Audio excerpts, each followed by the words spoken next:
Hello, good morning mga kasining, mga kababayan. Meron na naman tayong munting project. Pero ito, napaka-importante ito sa akin dahil kinontrata ko na.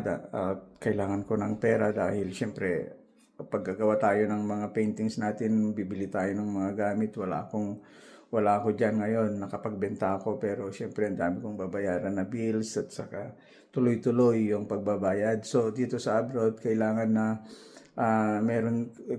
kikita ka rin kahit papano sa ibang paraan, hindi lang sa art. Pero siyempre, ito yung mahal natin, yung gumawa ng paintings. Pero kung bibili tayo ng gamit, kailangan tayo magpundar din ng kunting pera. So, ito, napakaganda to dahil itong project na to, sabi ng may-ari, ako na lang daw gagawa. Ako magde-decide ng mga kulay, kung ano-anong ilalagay dyan. At saka ako na rin ang gagawa dahil nakabakasyon sila.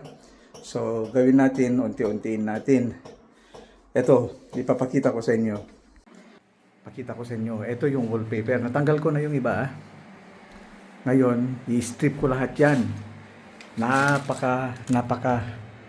Napakahirap tanggalin ito. Kaya naman, bumili ako ng dito. Parang steam siya. Steam. Sasaksak mo sa kuryente, lagyan mo ng tubig. Tapos ito na, itatapal mo. Papakita ko sa inyo kung paano. Ngayon, palalambutin yung una. Ito, yung unang skin nito. Tapos pangalawa, madali na lang to pag nabasa na yan. Yun, simulan na natin dito sa bandang sala. Dito sa may living room.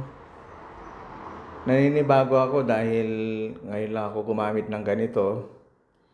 At first time ko rin magbaklas ng wallpaper. Pero imbes na lagyan natin ng chemicals, may nabibiling pampalambot eh. Pero itong steamer na lang kasi mas presko sa hangin at saka safe gamitin. So yan, mainit na tubig lang. So yun, yung unang gawin natin, baklasin na lahat natin yung wallpaper. Tapos nakita natin, bare lang siya na semento, wala siyang primer na pintura. So ang gagawin natin, lalagyan natin ng primer muna. Tapos saka natin pipinturahan, pipili tayo kung ano yung magandang sa tingin ko white na lang ilagay natin dahil yun naman talaga ang malinis na kulay. So tingnan na lang natin sa susunod pag magdadagdag tayo ng panibagong mga kulay. Okay, see you in the next round.